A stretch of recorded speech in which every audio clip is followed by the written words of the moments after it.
날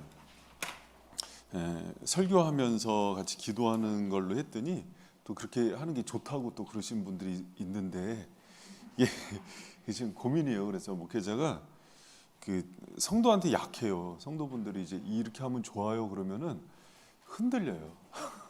근데 사실 그 시간마다 그 맛이 있는 거거든요. 그리고 그 시간들의 그 정해놓은 그걸 통해서 드리고 싶은 게 있는 거거든요. 그래서 고민이 참 됐어요. 사실은 그렇게 그냥 할까 그랬다가 뭐 주일도 설교로 하고 뭐 새벽 철야도 설교 패턴으로 하지만은 수요 강론은 이렇게 에스라처럼 연구 패턴으로 할 때 또 부어주는 게 있거든요. 그래서 여러분 조금 이렇게 하면 지루하긴 해요. 그런데 그래도 여러분 좀 훈련이라고 생각하면서 이 수요 강론의 전통을 살려갔으면 좋겠습니다. 네, 고민이 많이 돼요. 그리고 이제 제자 훈련은 또 제자 훈련의 패턴이 있고 또 이제 세미나는 세미나대로의 또 특강은 특강대로의 패턴이 있는데 그렇게 했던 게 좋았던가 봐요. 근데 이제 또 다시 한번 이렇게 살려 보겠습니다. 그러니까 여러분 좀 협조해 주시고 좀 지루하더라도 같이 연구한다는 생각으로 이렇게 해야 성경을 전체적인 거를 이제 빠뜨리지 않고 꼼꼼히 할 수가 있어요. 제가 설교할 때는 제가 포인트를 하나 잡고서 쭉 가거든요. 근데 이제 강론할 때는 그냥 성경 전체를 해주기 때문에 훨씬 유익해요. 제 생각에는. 그래도 여러분 그 수요 강론은 이렇게 강론대로 가겠습니다. 여러분 그 에스라 느헤미야 전체적인 거 한번 다시 그 훑으면서 이렇게 지나갈 텐데요. 여러분 에스라 느헤미야는 한 권의 책이에요. 그래서 그 느헤미야서 1장 1절 한번 다시 한번 보세요. 하가랴의 아들 느헤미야의 말이라 아닥사스다 왕 제20년 이렇게 돼 있잖아요. 그 원문에는 아닥사스다 왕 이름이 빠져 있어요. 그러면 이제 어디서부터 나오냐면 에스라서 7장이 아닥사스다 왕 뭐 제1년에 20년 지난 거거든요. 그래서 왕 이름을 일부러 빼요. 왜 그러냐면 에스라 느헤미야는 한 권이기 때문에 굳이 이렇게 그 전에 있던 책의 왕 이름을 쓸 필요가 없어요. 그리고 그 유대인들의 전통에서는 두 권을 묶어놨어요. 원래 두루마리로. 그래서 이제 한 권이 분명하기 때문에 에스라 뒤에 이렇게 나오는 거고. 그래서 여러분 우리가 에스라 느헤미야서 전체 구조 이렇게 오늘 요거 잠깐 PPT 한번 보세요. 이게 봤죠? 1, 2, 3차로 해서 귀환이 진행됐다 그랬죠. 1차는 누가 와요? 스룹바벨이. 그래서 성전을 재건하잖아요. 그게 에스라서 1장에서 6장 내용이었죠. 기억나죠? 그리고 이제 에스라의 이름이 책 이름이 됐잖아요. 에스라서. 근데 7장에서 10장까지만 에스라가 등장하는데 와서 성경을 가지고서 공동체 백성들을 회복하는 이야기예요. 그럼 느헤미야는 뭐냐? 돌아와서 성벽을 재건하는 거예요. 성벽. 그래서 여러분 그 에스라 느헤미야가 성벽을 재건한 이후에야 시온성이 회복됐다는 얘기를 해요. 그러니까 예루살렘 그러니까 성전이 성벽까지 그 공동체까지 회복됐을 때 비로소 회복된다는 의미가 있는 거예요. 그러고 나서 여러분 에스더서는 여기 1차, 2차 요 사이에 있었던 이야기예요. 그러니까 남겨진 바사제국 페르시아에 남겨진 사람들은 어떻게 살았는지 알아? 하면서 보여주는데 그래도 하나님 긍휼을 베푸셔서 멸절될 위기에서도 보호해 주시고 그래요. 그런데 여러분 그거 아시죠? 그 1, 2, 3차에 귀환하는 것은 누구의 뜻이었어요? 하나님 뜻이었어요. 70년 바벨론 포로가 끝나고 귀환하는 것은 그분이 이미 약속이었고 그때가 되면 니네가 돌아와서 예배를 회복할 걸 얘기했어요. 근데 에스더처럼 뭐 왕비도 되고 뭐 술 맡은 관원장도 되고 학자도 되고는 출세했는데 오기 싫잖아요. 그래서 사실 역사를 보면은요 남아있는 유대인들은요 다 사라져요. 참 재밌죠. 순종하고 돌아온 사람들만 하나님께서 그 역사와 명맥을 유지시켜요. 어떻게 보면 에스더서의 이 하만에 의해서 다 몰살시키려고 그랬잖아요. 유대인들. 그거는 사인이었는지도 몰라요. 요런 위기가 계속 올 거야. 돌아가야 된다는 사인이었는지도 몰라요. 근데 이제 그렇게 당분간은 하나님께서 은혜로 이렇게 유지를 시키지만은 다 사라집니다. 유대인들이. 그래서 여러분 하나님께서 이스라 그런 곳이 축복의 자리예요. 거기가 막 힘들고 폐허가 됐는데 돌아가면 뭐하냐? 그게 중요한 게 아니에요. 제가 그 얘기했죠. 이스라엘 백성들이 애굽 땅이 훨씬 살기 좋았는데 왜 가나안 땅이 여러분 막 젖과 꿀이 흐르는 땅이 아니에요. 광야보단 그런데 애굽이 훨씬 비옥해요. 근데 왜 그렇게 길을 쓰고 가나안에 들어가려고 그러게요? 하나님이 함께 하겠다고 약속한 땅이라서 그래요. 그러니까 글로 가야 내가 함께 한다. 그래서 여러분 형통의 개념은요. 그 영어 성경에 다 석세스로 되어 있는데 성공은 하나님이 함께 하는 거예요. 그래서 여러분 다윗이 실패한 이유는 성공하고 나니까 그 왕궁에서 이렇게 늦잠 자고 거닐고 그러잖아요. 근데 그 자리는 하나님이 함께하는 자리가 아니에요. 힘들어도 왕들이 출정할 때 나가서 싸우는 자리, 이스라엘을 지키려고 나가는 힘든 그 자리가 하나님이 함께하는 자리예요. 할렐루야. 그거를 깨닫잖아요. 그러면 나중에 두려움이 없어져요. 내가 어차피 뭐 적신으로 나왔는데 욥의 고백처럼 아무것도 갖고 나오지 않았는데 그분을 붙들면 그분이 다 공급하시는 거예요. 이게 믿음의 눈으로 열리거든요. 그러면 본토 친척 아비집을 떠나잖아요. 아브라함이. 그때 당시에 본토 친척 아비집을 떠난다는 거는 사형 선고예요. 가면은 뭐 지금처럼 뭐 텃세 센 정도가 아니라 생계도 다 없어지고 이방인들이 공격을 합니다. 그런데 누가 약속을 해요? 하나님이 함께 하겠다고. 오히려 번성케 하겠다고. 그러니까 가는 거예요. 여러분 그런데 1, 2, 3차 이 사람들이 다 믿음의 사람들이에요. 스룹바벨, 에스라, 뭐 느헤미야 총독이었고 스룹바벨은 에스라는 학자였고 느헤미야는 술 맡은 간원장이었고 근데 다 내리고 가는 게 믿음의 행진인 거예요. 근데 이 믿음의 행진이 몇 프로였다고요? 5%. 5%. 그러니까 여러분 정말 극소수였죠. 그러니까 우리가 여러분 근데 지금도 사실은 하나님의 믿음의 반열대로 행하는 사람들은 극소수예요. 언제나 그래요.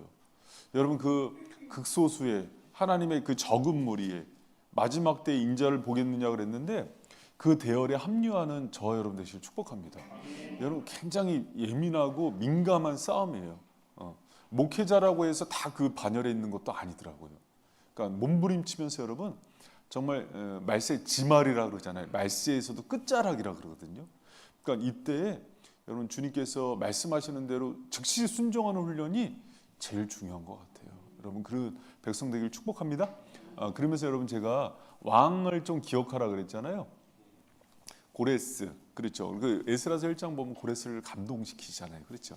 근데 캄비세스 얘기는 금방 없어지고 그 다음에 이제 다리오 왕 얘기 나오고 아하수에로 왕은 에스더 남편 얘기고요. 그리고 에스라 느헤미야서 이제 나와서는 아닥사스다 왕 얘기예요.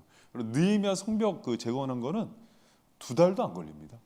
한 54일 요때 하기 때문에 아닥사스다 왕 때 다 일어난 일들이에요. 그래서 이 왕들 이름이 자꾸 나와요. 그러니까 왕들 이름은 꼭 기억하시고 이 흐름을 이해하고 나면은 뭐가 보이냐면 이제 전체적인 흐름이 보이는 거예요. 그러니까 3차 포로 귀환이 있었다. 첫 번째가 누굴 중심으로? 스룹바벨. 이게 에스라서 1장에서 6장. 두 번째는 에스라를 중심으로 해서 했는데 2차 귀환이죠. 그게 7장에서 10장. 그럼 느헤미야는 3차 귀환인 거예요. 3차 귀환은 이제 느헤미야서 전체인데 이게 귀환할 때 그 순서가 있어요. 뭐냐면은 처음에는 항상 그 사명과 비전을 받아요.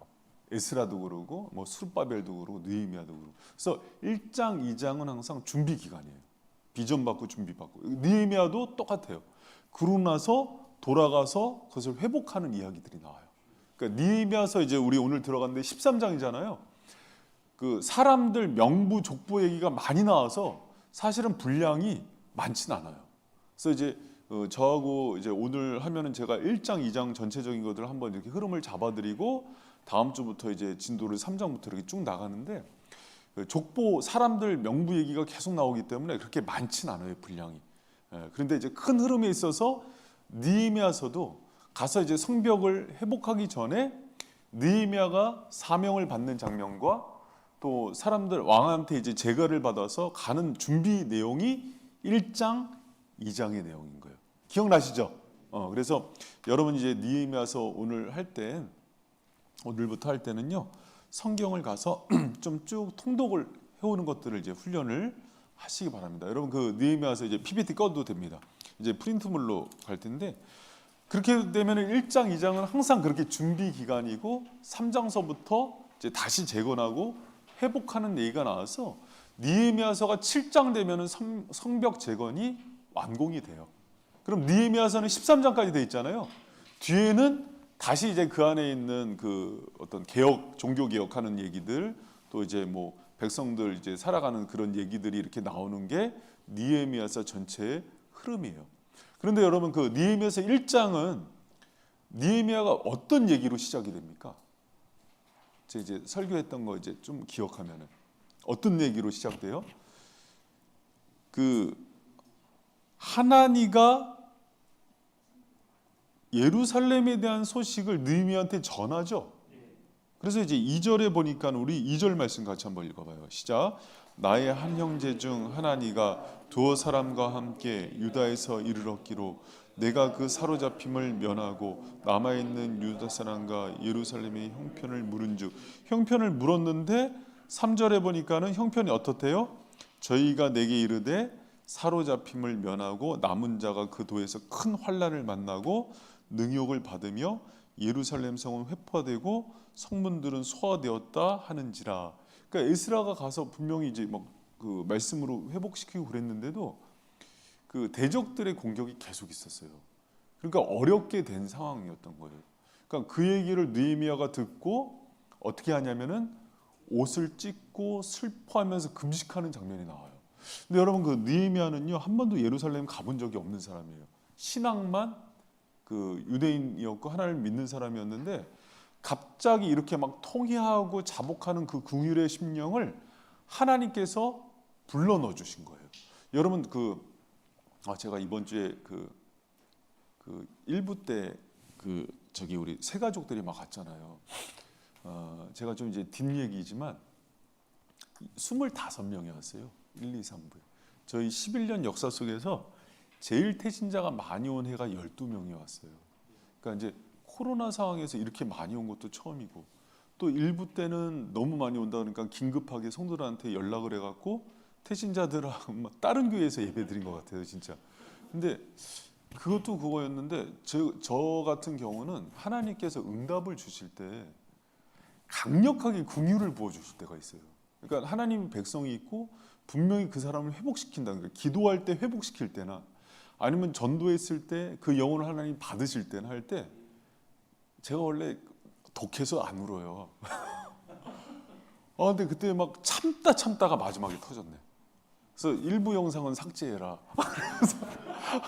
그러니까 태원 목사님 편집해갖고 이제 2부, 3부 거를 이제 올렸더라고요. 근데 너무 힘들었어요, 일부 때. 왜 그래? 이게 쏟아지는 게 그 영혼에 대한 그 온 분들 보면은요, 교회에 대해서 상처받아서 오랫동안 방한 사람들, 아예 교회를 이제 처음 나온 분.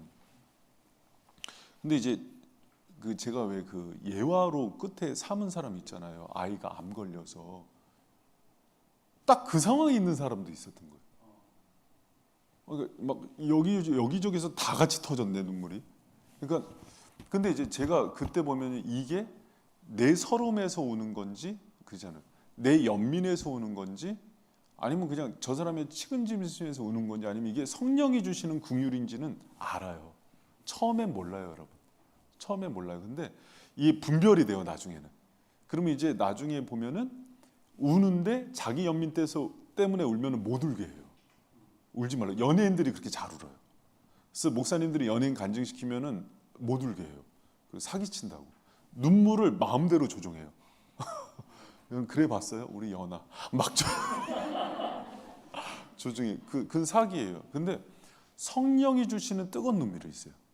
그 이제 하나님께서 그 영혼을 긍휼히 여기시거나 회복을 주시거나 비전과 사명을 주실 때 던져요. 근데 이제 느헤미야 1장에 보면 느헤미야가 오는 그 눈물이 그런 눈물이에요. 여러분, 에스라서를 보면은 왜 성령 하나님께서 감동을 주시며 하는 얘기가 되게 많이 나오잖아요. 그래서 고레스도 감동시키고, 에스라도 뭐 스룹바벨도 감동시키고, 유대인들도 감동시키고, 그 바사 제국 사람도 감동시켜서 막 재물도 주게 만들잖아요. 그런 뜨거운 감동들이 일어나요. 그때 이제 사명의 불도 받고 회복의 불도 받고 그런 거거든요. 근데 느헤미야가 딱 그 장면이에요. 그래서 이제 그 4절에 보면은 우리 4절 말씀 같이 한번 읽어보겠습니다. 시작.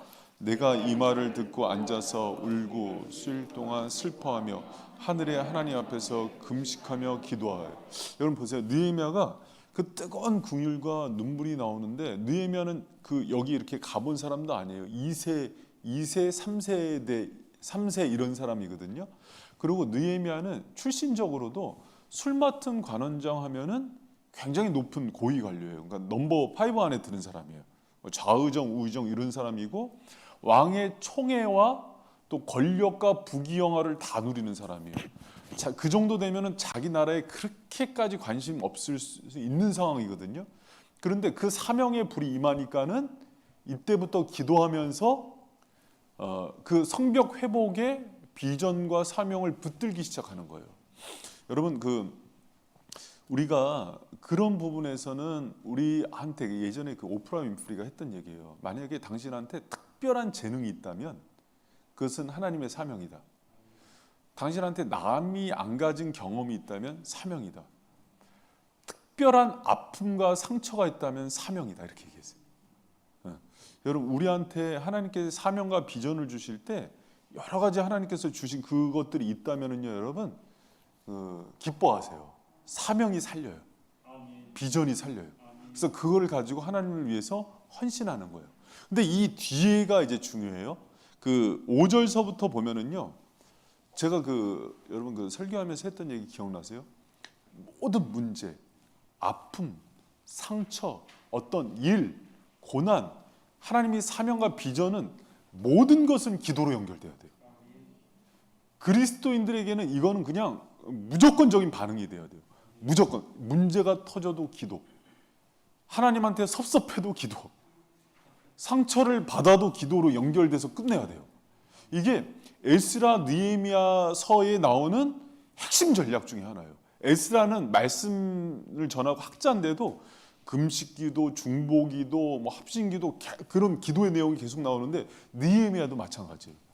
여러분, 어떤 상황 속에서 만약에 비전이 있든지 문제가 있든지 기도로 가서 승부를 거는 저와 여러분 되시길 축원합니다. 근데 이제 제가 그 설교 때는 나누지 못했는데요, 느헤미야의 기도가, 이 기도의 패턴이 너무 좋아요.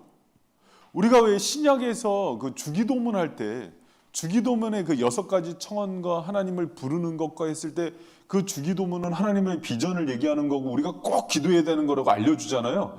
느헤미야 기도가 그래요. 그래서 여러분, 제가 나눠드린 프린트물을 보면은, 그래서 이제 이런 공부를 해야지 이런 것을 꼼꼼하게 하는 거예요. 자, 그 55페이지 한번 보세요. 느헤미야 기도는요, 그 5절에서 11절 끝까지가 기도 내용이에요. 그런데 여러분 잘 들어보세요. 저는 성경에, 여러분 제가 이제 내년도에 계획하고 있는 게, 제 올해는 제가 그 남은 하반기는 다음 주부터 철야를 다시 재기해서 이제 주제로 이렇게 쭉 나갈 것 같은데, 한번 내년쯤에는 제가 지금 고민 중에 하나가 1년 동안 계속 철야를 성경에 나오는 모든 기도문을 한번 다뤄보려고 그래요. 되게 은혜 되겠죠? 안 은혜돼? 야베스의 기도, 다윗의 기도, 바울의 기도, 예수님의 기도, 아브라함의 기도, 욥의 기도, 다니엘의 기도 엄청나요. 근데 제가 왜 그걸 다루려고 그러냐면, 성경의 인물들이 한 기도의 내용과 패턴을 끌고 들어가잖아요. 엄청난 깊이가 생겨요, 기도에. 여러분 그거 안 해봤죠? 안 해봤죠? 안 해봤다고 해. 그래야 내가 힘이 나니까. 그래서 제가 이거 한번 우리 성도들하고 기도의 깊이를 만들 때는요, 그만한 게 없어요. 그럼 이제 구약서부터 신약까지 쭉 끌고 가면서 모든 성경의 그 위인들의 그 기도 제목을 갖고, 기도 제목서부터 형태부터 다 나오거든요. 그럼 기도가 얼마나 깊어지는지 몰라요. 여러분 그런 은혜가 있길 축원합니다. 여러분 제가 요번에 태신자 하면서 제가 기도를 했던 거는요, 에베소서에 나오는 1장, 3장, 6장의 바울의 기도 잡고 기도했어요. 그랬더니 하나님이 깊게 부어주시는 게 있어요. 그러니까 내 기도 제목 가운데 성령이 알려주시는 것도 굉장히 힘이 있는데, 그때 기도 패턴은 여러 가지를 알려줘요. 근데 제가 하는 것도 한번 따라해 봐요, 여러분. 그럼 여러분이 아주 내년도에는 한번 그렇게 해서 미리 알려줬으니까 좀 기도를 해주세요. 그러면 철야 때 아마 깊은 영성이 생길 거예요.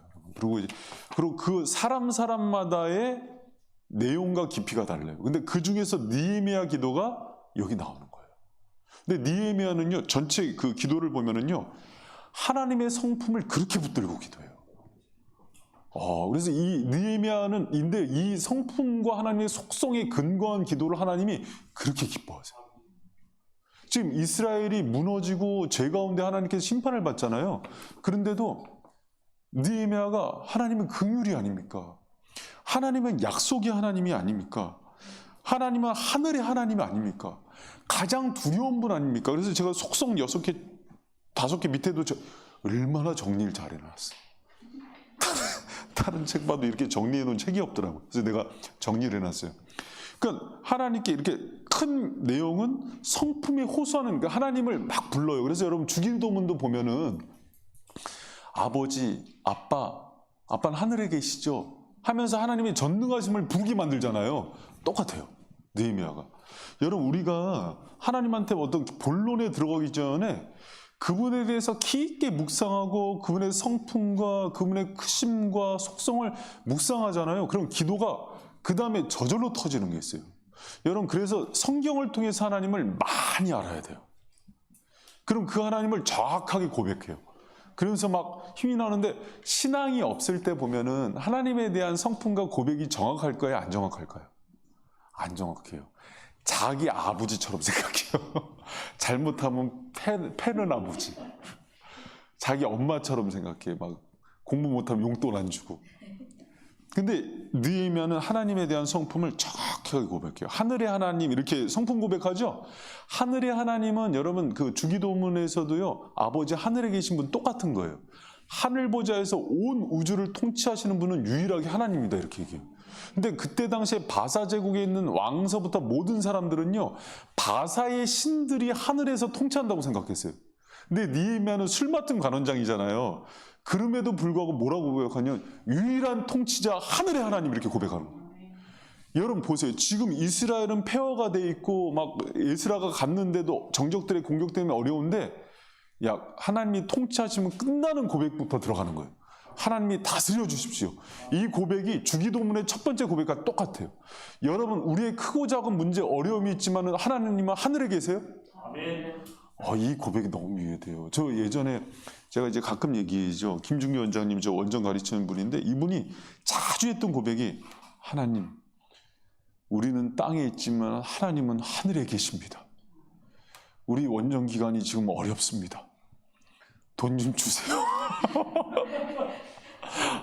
너무 제가 리얼하게 얘기한 거고, 본심은 그건데 하여튼 그렇게 기도를 하신다는 거예요. 하나님, 우리 죽게 생겼습니다.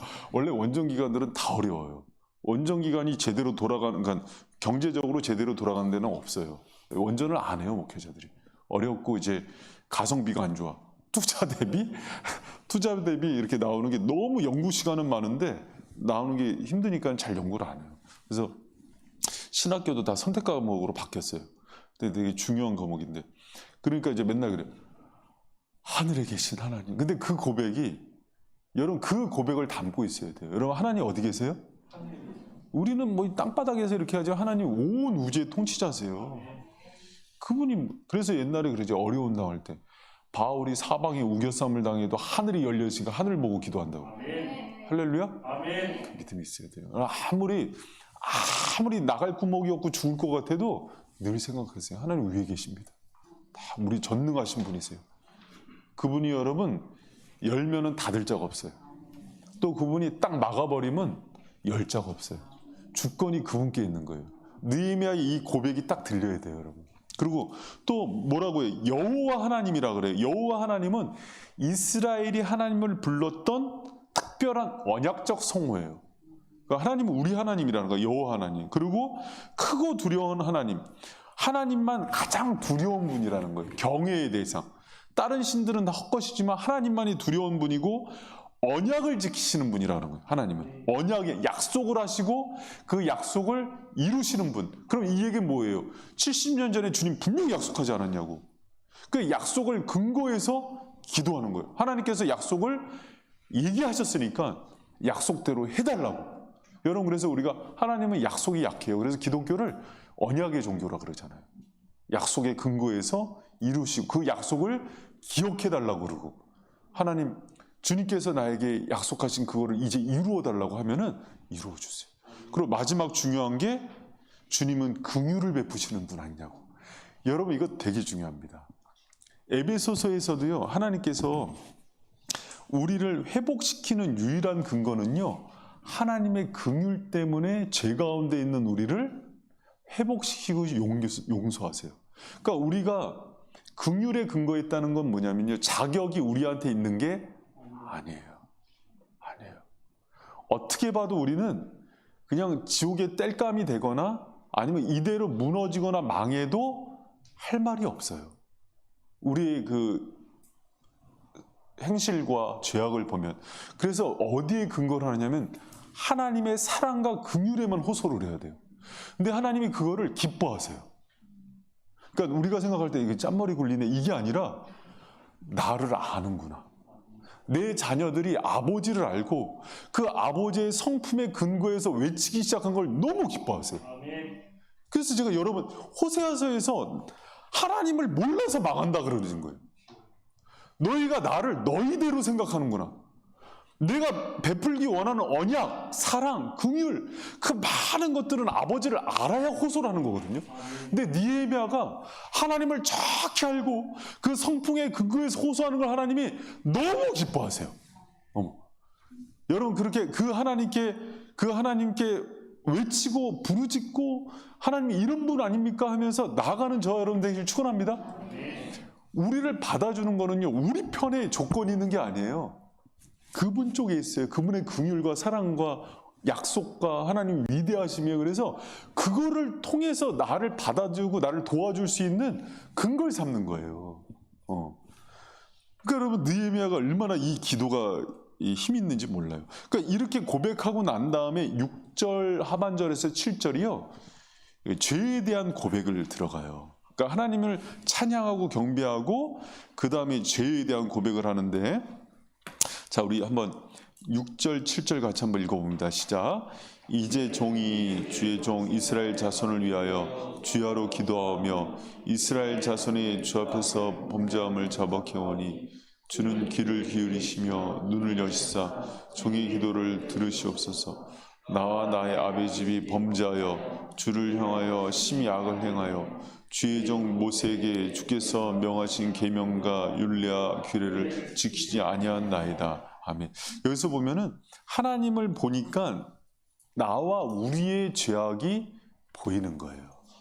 그래서 여러분, 기도 가운데는요, 그래서 항상 자백과 회개의 부분이 항상 들어가요. 그거는 우리의 연약함을 늘 주님께 토설하고 얘기하는데, 에스라나 느헤미야 같은 지도자들의 공통점이죠. 저들의 죄를 얘기하지 않아요. 우리를 얘기하죠. 그래서 이거는 여러분, 모든 중보자들이 함께 가져야 되는 마음이에요. 그러니까 예를 들어서 교회에서도 목회자가 성도들을 보면서, 그러니까 우리 성도들은 왜 이래? 이거는 자기 죄예요.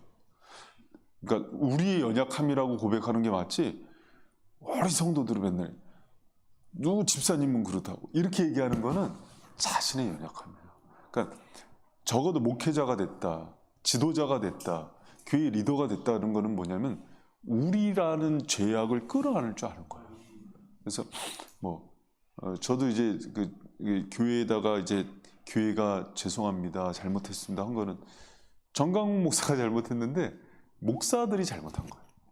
목사 잘못인 거예요. 그러면 이 문제를 나는 괜찮은데 왜 이 시대 목사님들이 그래? 그렇게 하면은 나도 물들어요. 주님이 원하는 거는 그 문제를 다 끌어안고 같이 회개하는 거예요. 예를 들어서 우리 교회에 연약함이 있을 수 있어요, 없어요? 있죠. 그럼 그거를 먼저 이제 목회자와 중직자와 샘직이와 리더들이 끌어안는 거예요. 그리고 우리 가정에 연약함이 있을 수 있잖아요. 친아버지와 가짜 아버지는 거기서 판가름이 나는 거예요. 우리 애들이 잘못했는데 누구 닮았어 이러면 손가락질하고. 그건 자기 아닌 거예요. 아버지가 잘못한 거예요. 어머니가. 그래야 애들이 회복이 돼요. 여러분, 저도 이제 우리 애들 넷을 키우다 보면은 집사람하고 의도적으로 많이 하는 것 중에 하나가 있어요. 애들한테 사과를 많이 해요. 아빠가 미안하다. 아빠가 그냥 부족해서 그렇다. 처음엔 자존심 내세우고 싶고 니네 잘못이야 이러고 싶죠. 그런데 뭐가 더 효과적이냐면 아빠가 부족해서 그래. 그러면서 같이 끌어안으면 애들이 이렇게 뭉클해져요. 그러지 않아? 그렇죠. 자녀들도 알아요. 영혼이 있더라고요. 그래서 아빠가 이거는 잘 못 가르쳐서 미안해. 그러면서 진심으로. 그럼 애들이 마음이 움직여요. 같이 변해요. 근데 정죄하잖아요. 절대 안 변하더라고요. 애들이 숨겨요. 거짓말하거나 피해요. 여러분, 죄를 회개시키는 방법이에요. 공동체에 문제가 있으면은요, 부흥의 역사를 보면 항상 회개 운동이 일어나는데, 그러면은 지금 김집사가 그랬어요. 뭐 성우강도사가 그랬어요. 한 권사님이 그랬어요. 그러지 않아요. 우리 잘못입니다. 그리고 오히려 자기가 잘못한 게 있으면은 내가 잘못했습니다. 이렇게 하는 거고. 여러분, 우리가 지금 한국 교회가 많이 욕을 먹잖아요. 근데 이제 성도들 보면 한국 교회 이룬다고 그러면은 사실은 이제 자기 연약함이 드러나는 거예요. 우리가 이 문제를 놓고 같이 기도하자. 그렇게 가는 게 맞는 거예요. 여러분, 그런 것들을 에스라서 하면서도 우리 배웠잖아요. 에스라, 느헤미야가 똑같은 리더십이에요. 똑같은 리더십이에요. 그래서 이 문제를 끌어안으면서 자신의 문제를 삼고 그렇게 기도하는 거예요. 그러고 나서 8절에서 9절에 보면은 제가 이제 설교하면서 이거 얘기했는데 언약에 근거한 호소를 해요.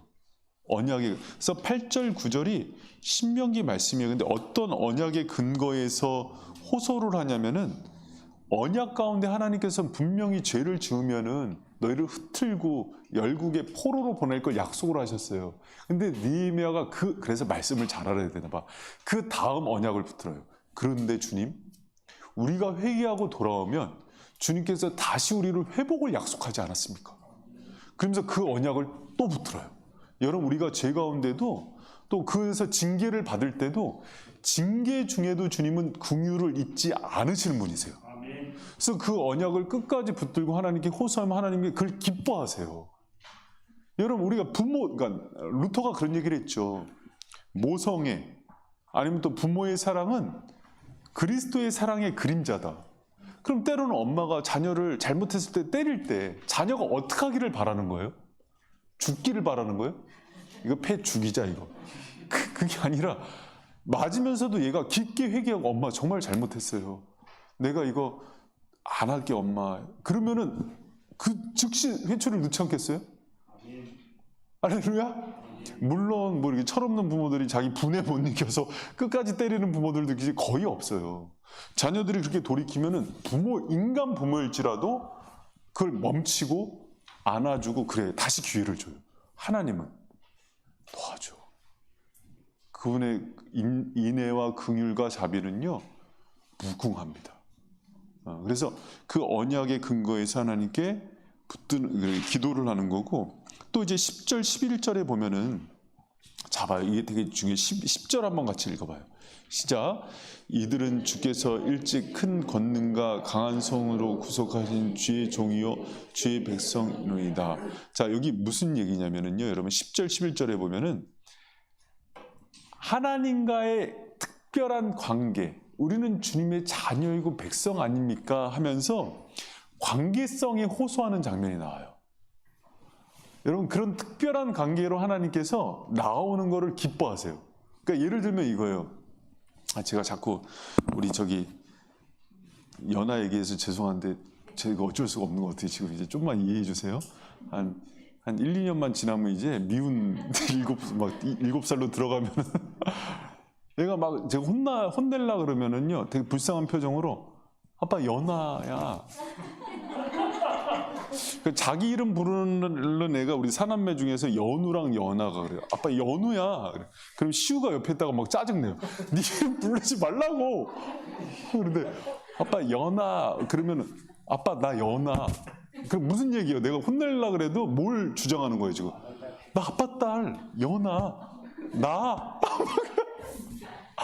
제가 막 예를 들어서 주일날 피곤해서 침대에 누워 있잖아요. 되게 와서 몹살게 굴어요. 막 그러면서 막 깨우고 그래요. 그러면 막 짜증 내면 얼굴 들이 아빠 나 그러면 짜증을 내겠어요, 못 내겠어요? 못 내. 그럼 그럼 목마 태워달라 그러면 피곤한데도 목마 태워주고 놀아주고. 얘가 뭘로 주장하는 거예요 지금? 나야 나. 그 당당함. 내가 눌려. 내가 해줘야 되는구나. 그렇지. 그렇게 일어나. 근데 이제 맏딸들이 좀 달라요. 시연이 같은 경우는 아빠를 생각을 해요. 근데 그게 때로는 약간 더 서운할 때가 있어요. 아빠 부서져도 네가 딸 그 권리를 주장하는 게 훨씬 행복하다. 그 마음을 알 것 같아요. 그러니까 근데 하나님이 이 기도를 이렇게 하나님께 요구하는 이 기도 패턴을 기뻐하신다 그랬어요.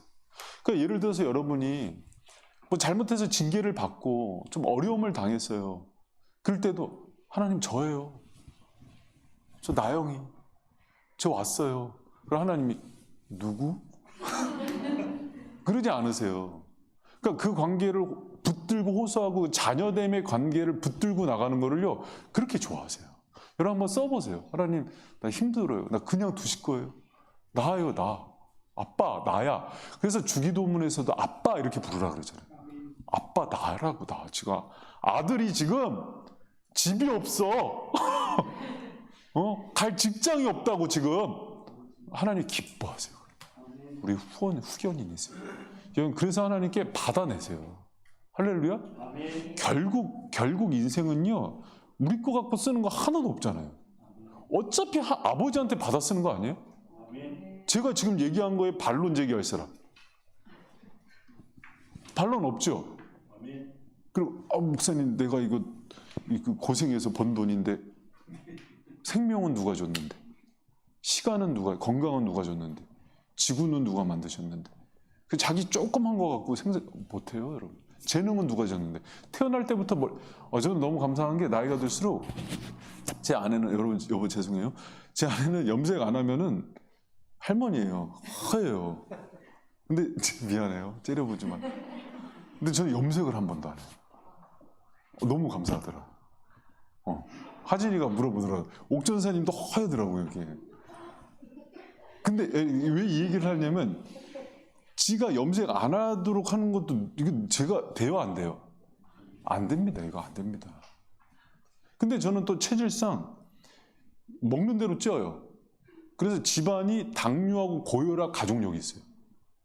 근데 유전자 검사를 하면은 그 부분이 강한 사람이 있어요, 또. 태어날 때부터 내가 정해요? 나는 우리나라의 함씨로 태어나서 당뇨에 대한 가족력을 갖고 머리는 나이가 들어도 50이 가까워도 하얘지지 않으며 키는 185 정도로 하고 정해요? 하나도 못 정합니다. 그리고 나이는 85살까지 살고 생각해보면 내 걸로 하는 거 하나도 없어요. 모든 거 태어날 때부터 받아서 태어나서 여러분 우리가 이렇게 만날 줄 알았어요?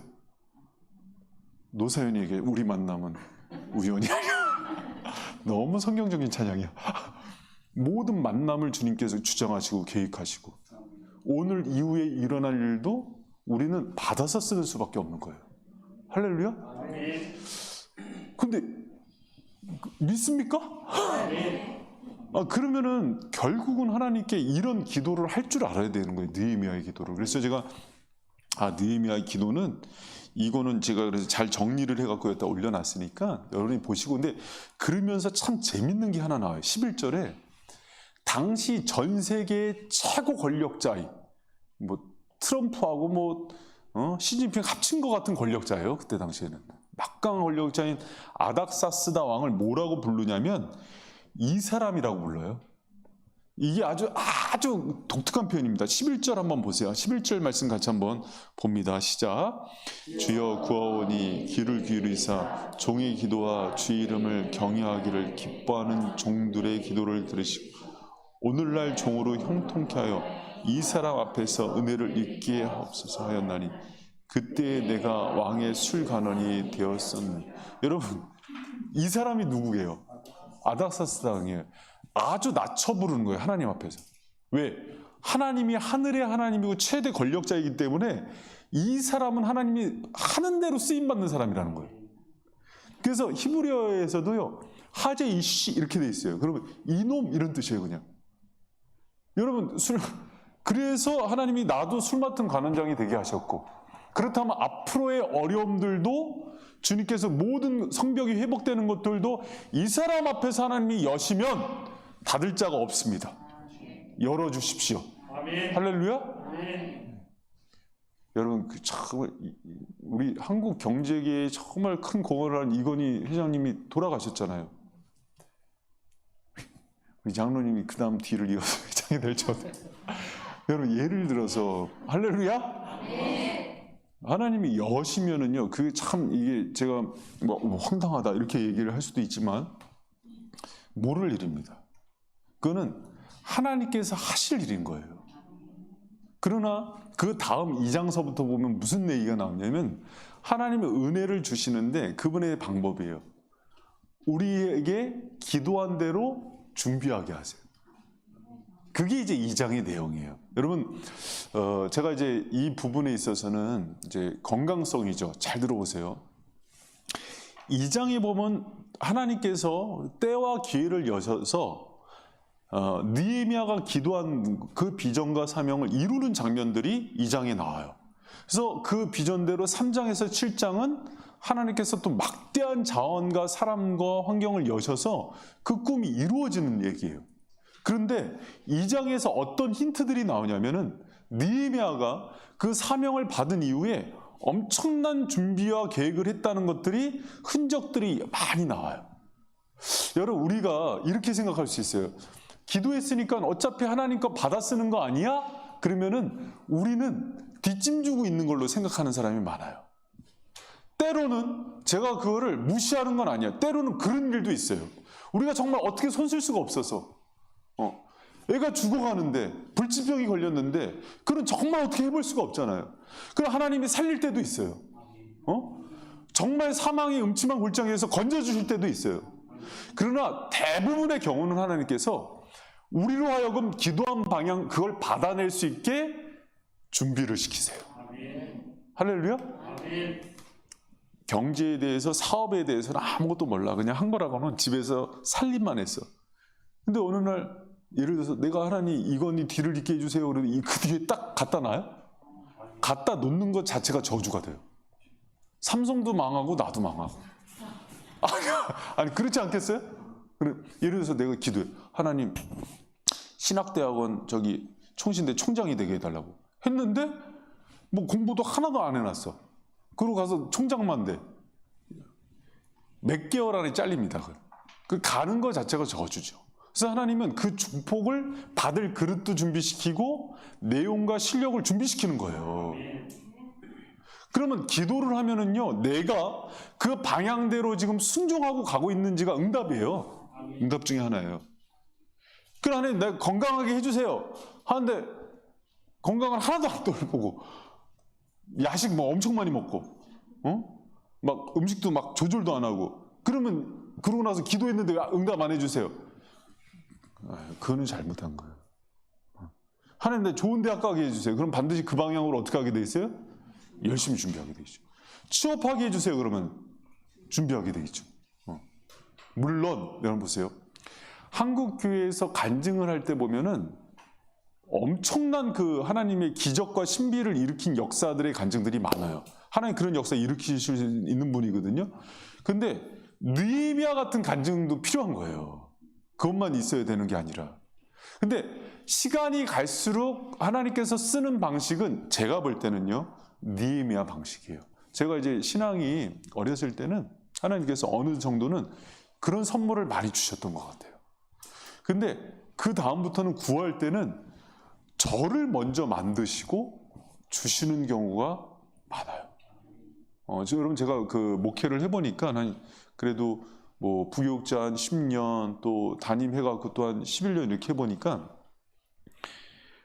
철저한 준비 없이 하나님께서 어떤 목회지를 맡기면은요 둘 다 망해요.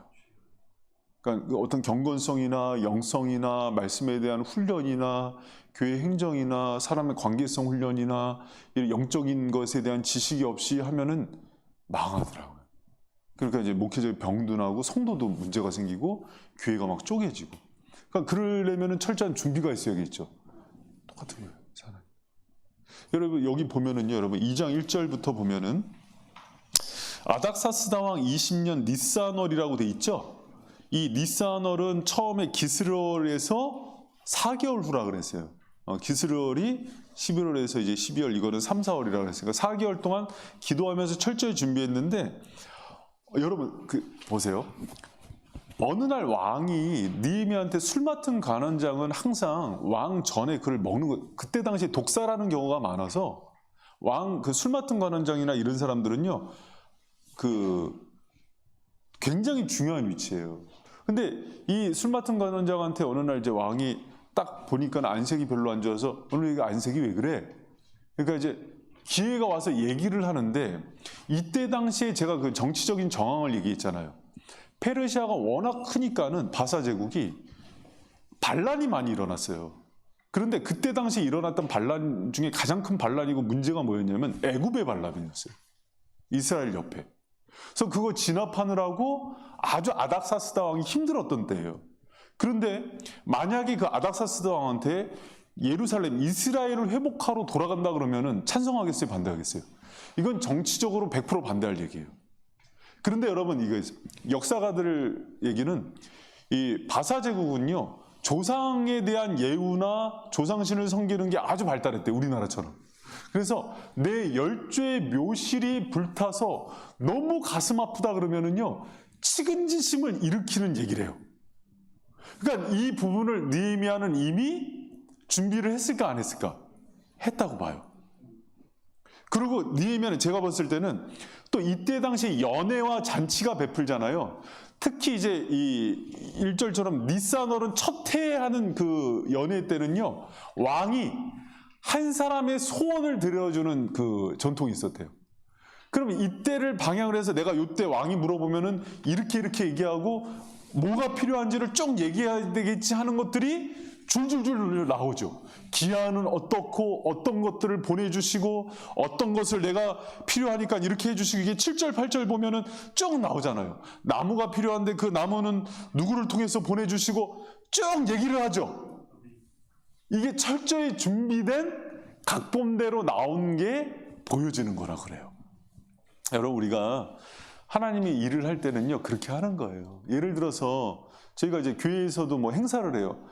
교회에서 여러분, 교회가 예배나 선교나 전도에 대한 사명, 뭐 기도에 대한 거, 이런 거를 없이 교회라고 할 수는 없죠. 그러니까 전도나 선교는 반드시 해야 되는데, 그러면 전도를 한다 그럴 때 전력 없이 하는 전도가 있어요? 선교를 한다 그럴 때도 예를 들어서 터키나 뭐 베트남은 사회주의, 터키는 모슬렘 지역, 인도네시아는 동남아의 거점 지역이에요. 선교사들이. 그럼 그런 지역들을 가기 전부터 찍는 거죠. 그럼 가서 어떤 사역을 할지 전략을 세워서 같이 하고. 그럼 전도를 할 때 우리는 노방전도를 할지, 지금 노방전도는 정말 안 되는 때예요. 노방전도 가면은 지금 특히 코로나 시대에는 노방전도 했다 그러면 욕먹죠. 가서 아무 말 없이 마스크나 나눠주든가. 어떻게 태신자를 전도해서 그럼 왔을 때 인원이 많으면은 어떻게 조치를 할지, 이거를 시뮬레이션을 해야 하네요. 아니면 그냥 무작정 와라, 그냥 하나님 성령이 역사한다 그러고 놓고 그냥 볼까요? 그게 신앙이 아니에요, 여러분. 하나님께 맡기고 기도하면은, 기도하는 중에 하나님께서 깨닫게 하시고 지혜도 주시고 지식도 주셔야 안 주셔요? 주시죠. 이준총 목사님 그 얘기하더라고요. 목사님, 공부를 많이 잘해도 예를 들어서 박사과정에서 논문의 방향이 잘못 잡히면은 1, 2년이 날아간대요. 지도교수가 다시 이거 안 된다 그러면 주제부터 다시 잡으면은요, 자료 수집부터 또 1, 2년이 나. 그래서 논문 처음에 방향 잘 잡아야지 시간이 몇 년이 준대요. 근데 그것도 기도하고 잡아야 된대요. 여러분, 그 석학들이, 그 똑똑한 박사들이 그런 얘기를 하기가 쉽지가 않죠. 기도에 하나님이 아이디어를 주셔서 좋은 제목과 토픽을 잡아갖고 쓰면은 시간이 단축된대요. 그럼 기도 가운데 그걸 하나님이 지혜를 주세요? 주죠. 사업을 하도 그러지 않아요? 누굴 만날지, 아니 이번에 이 프로젝트가 좋을지 하나님께 물을 때 하나님께서 알려주시지 않아요? 그래서 기도를 통해서 열고, 기도를 통해서 준비하고, 기도를 통해서 계획하고 그렇게 나가는 거예요. 그러니까 기도를 통해서 이 모든 것들이 이루어지는 거죠. 그렇죠? 그런데 잡아요. 그러면 결국은 기도에 서 있지만은 내가 철저히 준비하면 내가 한 것 같네? 그러지만 그렇지 않고, 여러분 제가 나눠드린 프린트물 한번 보시겠습니다. 여러분 57페이지 보면은 제가 느헤미야가 기도를 통해서 비전을 바꿔서 이루는 과정들을 좀 써놨어요. 그 표에다가 57페이지 보면은 비전과 사명을 이루는 보통의 3단계가 들어오거든요. 처음에는요, 기도로 시작해요. 막막해요. 비전이 없어, 소망이 없어요. 그때 하나님께서 마음에 열정도 주시고 긍휼도 주시고 사명도 주시고 비전도 주세요. 그게 비전이 오면서 하나님께서 같이 뭘 회복시키냐면은 나한테 실력과 그것을 할 수 있는 열정과 지정의를 회복시켜요. 지성도 회복시키고 의지도 회복시키고 감성도 회복시키면서 그 일을 준비하게 하세요. 그러면 내가 열심히 준비해서 그 실력도 만들어질 거 아니에요. 그런데 또 재밌어요. 그런다고 일이 되는 게 아니에요. 기회와 때를 누가 열어줘야 돼요? 그래요. 그래서 사실은 뒤돌아보면 내가 한 거는 조금뿐이 없어요. 여러분 봐요. 다 준비했어도 술 맡은 간원장이 왕이 불러야 가는 거죠. 물어야 얘기를 할 수 있는 거죠. 그래서 에스더가 부르지 않았는데 아하수에로한테 갈 때 금식하고 나서 죽으면 죽으리라고 가요. 만약에 왕비라도 갑자기 허락 없이 다가가면은요, 옆에 있는 호위무사가 죽여요. 왕이 죽여, 그럼 죽이는 거예요. 그러면 술 맡은 간원장은 더 하지 않겠어요? 근데 어느 날 때가 돼서 왕이 다가오는 거예요. 그러니까 이 기회를 누가 주셔야 돼요? 그리고 제가 그랬죠. 니사널의 첫 연애에는 소원을 들어주는 기회가 있다고. 그때 왕이 다가와서 네 소원이 뭐냐? 근데 그런 와중에 또 여기 여러분 제가 그 자료를 정리해놨는데 6절에 보면은 왕후가 곁에 있다 그랬잖아요. 역사가들의 자료에 하면은 이런 연애 왕후는 잘 안 나온대요. 왕후가 이렇게 나와서 이런 자리에 참석해야 하면 왕이 기분이 되게 좋아지고 또 특별한 자리이기 때문에 관대해진대요. 그러니까 이 여러 가지 기회와 여건과 때를 누가 열어주시는 거예요? 하나님이 여시는 거예요. 그래서 그렇죠. 여러분 주위에 보면은 하나님이 가끔 실력도 있고 준비도 있고 다 돼 있는데 왜 이렇게 안 열어? 그럼 보면 이 사람이 하나님께서 그걸 잡아주시는 거예요. 하나님 게임의 왕자예요. 딱 잡고서 나한테 의지해야 열지 그걸 보여주실 때가 있는 거예요. 여러분 그런 거 경험하지 않아요? 자기 실력으로 되는 줄 알고 똑똑해. 그래서 뭐 교회도 가끔 와. 그러니까 자기가 열면은 다 열렸어 지금까지. 근데 어느 순간 되면은 하나님이 하늘의 하나님이심을 보여주려고 딱 잡고 안 열 때가 있어요. 그럼 뭘 해야 돼요? 하나님이 주권자이십니다. 통치자이십니다. 그래서 모든 기회와 때와 모든 것들을 하나님이 좌우하십니다. 그럼 맡기는 거예요. 그럼 누가 여세요? 그래서 결국은 여러분 보면은 기도해서 내가 준비하고 열심히 하지만 마지막에 이거 모든 것들을 또 이루시는 분은 누구예요? 하나님이세요. 그래서 나는 조금 동참하는 거예요. 그 방향 속에서. 그럼 제가 예전에 그 우리 청년부 그 예전 교회에 있던 청년 얘기 한 번 했잖아요. 뭐 똑똑해요. 하여튼 뭐 서울대 나오고 공부도 잘했어. 서울대 나오는데 취업이 안 돼. 요새 많이 경험하죠. 그러니까 부모님도 너무 의아하고 다른 거 하지 말고 딱 목사님하고 저기 100일만 금식하자. 금식. 끝나는데 열어졌어요. 그러니까는 얘가 뭘 경험해? 아, 서울대보다 하나님이 세구나. 아무리 권력자라도 하나님이 느헤미야 얘기처럼 아닥사스는 이 사람이에요. 하나님이 주권이 있는 거예요. 하나님께서 모든 것들을 할 수 있습니다 하고 고백하는 장면이고 그것을 어떻게 이루어야 되는지를 보여주는 거예요. 제가 우리 그 성도들이 이제 신앙생활을 하면은 신앙이 성숙할수록 균형성이 생겨요. 균형성이 생기는데 이 극단을 다 경험해요. 어떤 극단이냐면 기도 요술방망이. 기도하면 다 돼. 또 이 현실주의자. 기도가 하는 게 아니라 결국 내가 하는 거야. 이렇게 갔다가. 그러나 성숙할수록 뭐냐면 내가 기도한 방향대로 나의 최선을 드리고 나서도 하나님께서 이루시는 것들을 또 다시 의지하면서 나가는 그 느헤미야의 방식으로 쓰는 거예요. 여러분, 느헤미야와 에스라의 영성이 있기를 축복합니다. 이 훈련들을요 잘해야 돼요. 신앙 훈련을 하면서. 그러니까 이런 것들을 이제 저기 이제 안호수 목사님이라고 저랑 이제 같이 이제 성경 연구 이렇게 하고 그랬던 머리 허연 분 가끔 오시는 분 있잖아요. 안호수 목사님이 저한테 이제 답답해서 하는 얘기예요. 후배 제자들이 많아요. 그리고 이제 선교사님들 케어하느라고 1년에 한 4-5번은 해외 나갔다 오시는 것 같아요. 가서 이제 컨퍼런스 하시고 이렇게 하는데 이런 얘기를 하더라고요. 답답해 한 목사. 그래서 왜요? 그랬더니 제자인데 한 10년 정도 개척을 했는데 1000번째 4번째 돌아가. 그래. 1000번째가 뭔지 알죠? 1000번째 매일 그 기도를 해서 하나님께 이제 솔로몬이 드렸던 1000번째 그 제물을 올리면서 매일매일 제단을 쌓는 거예요.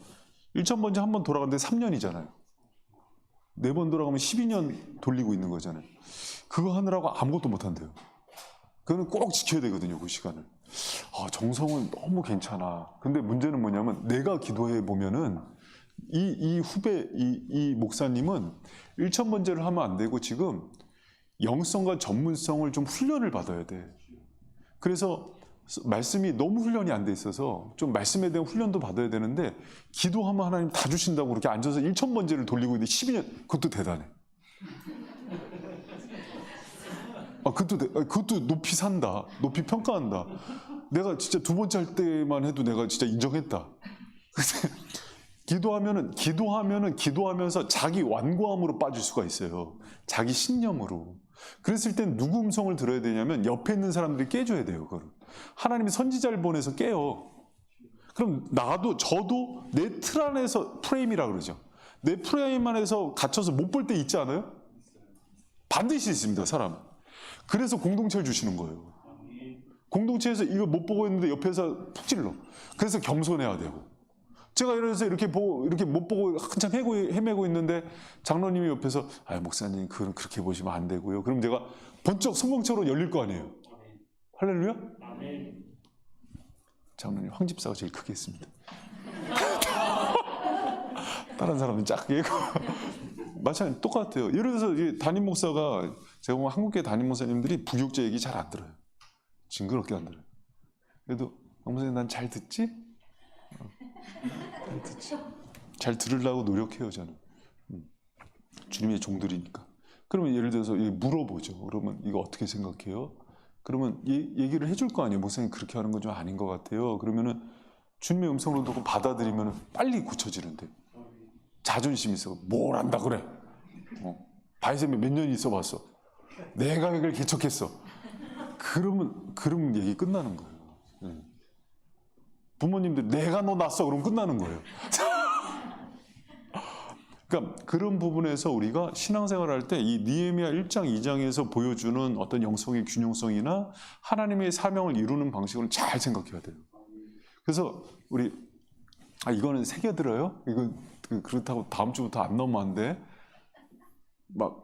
이게 어떻게 얘기해야 되나 이거는. 다른 교회 가면 칭찬을 받을 일인데 내가 수연자매가 대신 맞자 매를. 예를 들어서 목발을 짚고 매일 오는 거야 교회를. 아니 잘못된 게 큰일 났다 이거. 예화가 잘못 들어갔다 지금. 근데 너무 귀한 자매. 귀하죠? 너무 감동이 돼요 제가. 어제도 제자훈련 받으러 오고 수요일도 오고 금요 철회하면 또 올 것 같아 내 생각에는. 집도 시흥이야 경기도. 우리 박수 한번 쳐줘. 너무. 근데 다리에 뼈가 안 붙어 지금.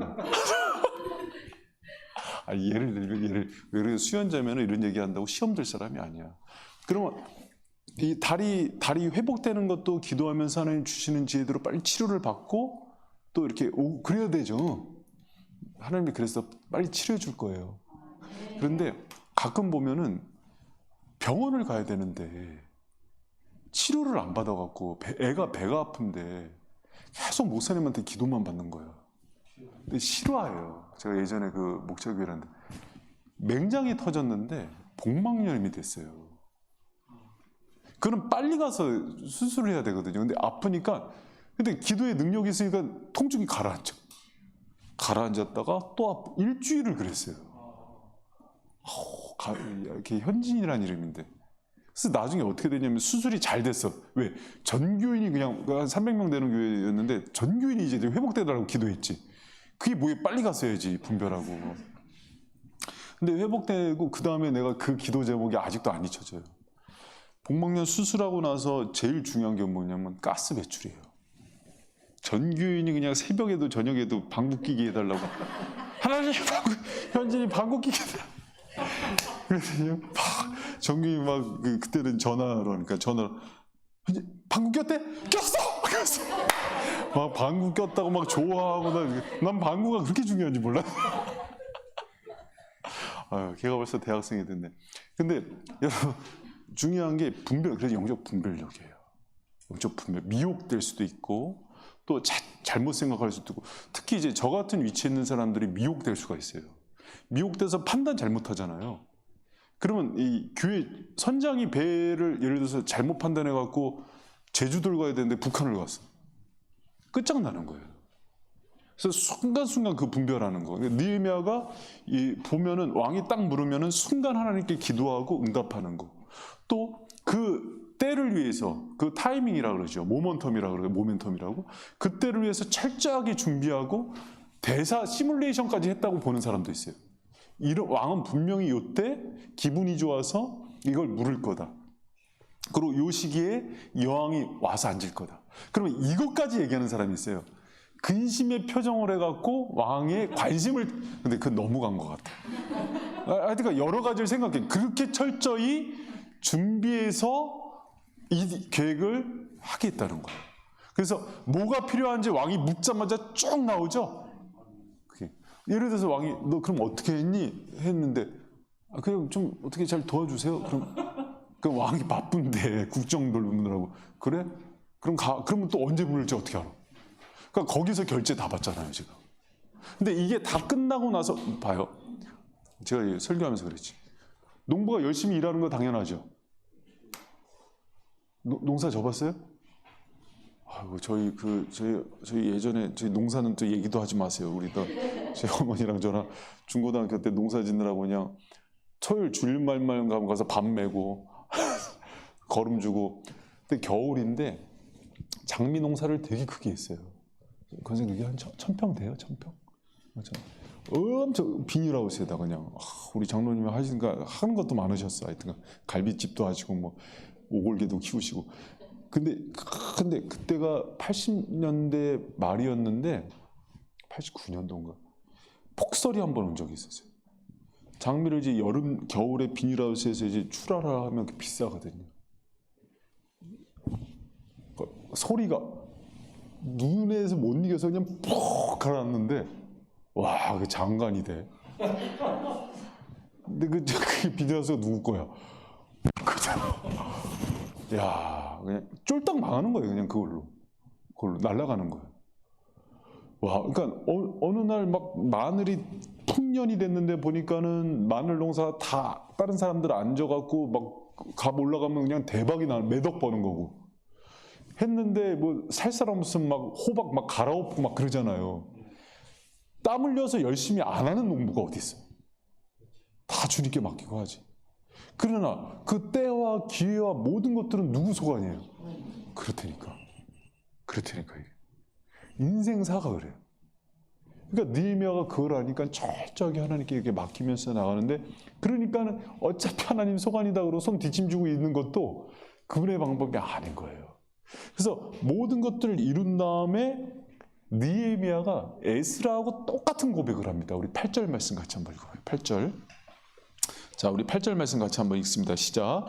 또 왕의 살림 감독 아셉에게 조세를 내사 저로 전에 익숙한 영문의 문과 성곽과 나의 거할 집을 위하여 들보 제목함에, 그러니까 이거 다 얘기한 거예요. 그 뒤에 같이 있습니다. 시작. 내 하나님의 선한 손이 나를 도우심으로 왕이 허락하고. 왕이 하고 자기가 얘기해서 다 얻은 거잖아. 근데 느헤미야는 에스라랑 똑같은 거 보여요. 이 결국은 보이지 않는 손이 뒤에서 이 모든 것들을 컨트롤하고 있다는 거예요. 여러분 우리 인생도 마찬가지예요. 우리가 아무리 제가 이제 예를 들어서 올해 코로나 그래 봐봐 보혜자매랑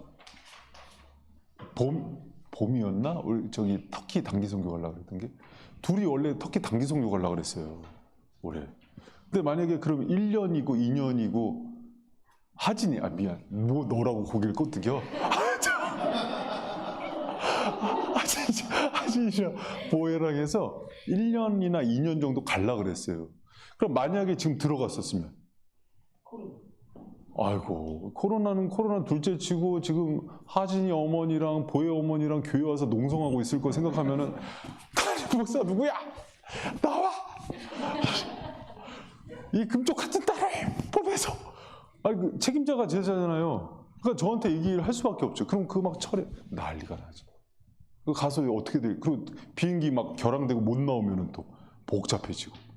근데 기도하는데 하나님 이상하게 막는 거야. 어? 하나님 그러더라고. 코로나가 올 거라고. 그래서 제가 못 가게 했지. 아유 참. 이대로 믿게 만들면 이제 정강훈이 되는 거예요. 근데 뭔가 하나님 계속 막으셔. 뭔지 모르지만. 어떤 거는 다 알고 하게 할 때가 있어요. 근데 어떤 거는 이상하게 하나님 막으면 막혀야 돼요. 하나님은 제가 이제 그 상급반 제자훈련 상급반에 보면은 하나님의 음성과 뜻을 분별하는 법들이 나와요. 거기 보면 내적 음성도 나오고 말씀의 표지판도 나오고 기도와 사람들의 조언도 나오고 열린 문이란 게 나와요. 기억나실지 모르겠네. 하나님이요 결정적인 순간에 열린 문을 두세요. 그래서 귀의 문을 열어서 그걸 통해서 하나님의 타이밍과 때와 카이로스를 알려주세요. 그럼 이제 그쪽으로 이제 향하게 하시죠. 여러분 그래서 느헤미야가 그걸 구했던 거예요. 기도하면서. 여러분 하나님께 그런 기회와 때와 모든 것들의 주인은 하나님이시기 때문에 다 하고 나서도 하나님의 선한 손의 도움이 아니었으면 여기까지 오지 못했음을 고백하는 거예요. 할렐루야? 그 연세 드신 분들이 그 신앙 좋으신 분들이요. 자녀들 출가시키거나 잘 키우면 이제 옆에 가서 어떻게 이렇게 자녀들을 잘 키웠어요 하면은 솔직하게 고백하는 게 하나가 있어요. 뭐냐면 제가 안 키웠어요. 주님이 키우셨죠. 근데 이제 예전에는 제가 이거를 그냥 이제 그리스도인들의 그냥 상투적인 인사로 알았어요. 근데 제가 진짜 애들을 키워보니까 그렇더라고요. 제 뜻대로 안 돼요. 친구를 만나게 하는 거나 얘가 뭘 좋아하게 하는 거나 얘의 건강이나 얘가 또 이제 학업 성취도나 안 되는 거예요. 그래서 밥은 누가 줬어요? 부모님이 줘서 키웠잖아. 돈 벌어서 옷도 사줬잖아. 학비도 대줬잖아. 근데 다 돌아보니까 결국은 또 누가 하신 거예요? 하나님이 하신 거예요. 그 고백을 마지막에 하나님의 선한 느헤미야가 그럼 수고 안 했나? 수고 많이 했죠. 그러나 하나님이 행하신 일에 비하면 나는 그냥 밥숟가락 올려놓은 거예요. 그 고백 때문에 모든 것이 은혜로다 이렇게 얘기하는 거예요. 근데 그 고백을 잘 모르는 사람은 그럼 나는 또 아무것도 안 하는지 알고 있다니까? 그렇지 않아요. 은혜 가운데 나를 변화시켜서 나를 동행하고 끌고 가게 하시는 하나님의 은혜가 뭔지를 또 경험하는 거예요. 그래서 이제 그 은혜가 커지면 나를 변화시키는 은혜가 있어요. 그 은혜를 통해서 내가 변화되고 성장하는데 사람들은 나 변하지 않고 상황만 변하기를 원하죠. 시간 갈수록 보세요. 나를 변화시키는 은혜를 하나님이 많이 주세요. 여러분 그 내용이 이제 느헤미야서 1장, 2장의 내용이고요. 여러분 여기서 끝내야 다음 주부터 이제 귀환하고 예루살렘으로 가서 그 귀환자 명단이 나오고 어떻게 진행이 되는지가 쭉 나올 거예요. 그럼 제가 다음 주에 여기 2장 뒷부분에서 3장까지를 할 거예요. 그러고 나서 이제 4장, 5장 쭉 나가니까는 이제 다음 주부터는 이제 조금 더 제가 좀 속도를 내서 또 재밌게 이렇게 나가도록 하겠습니다. 네. 이렇게 좀 한 시간만씩 이렇게 길게 하더라도 이렇게 하는 거 훈련하세요. 네. 그래야 말씀 전체를요 빠짐없이 쭉 나갈 수 있어요. 기도하겠습니다.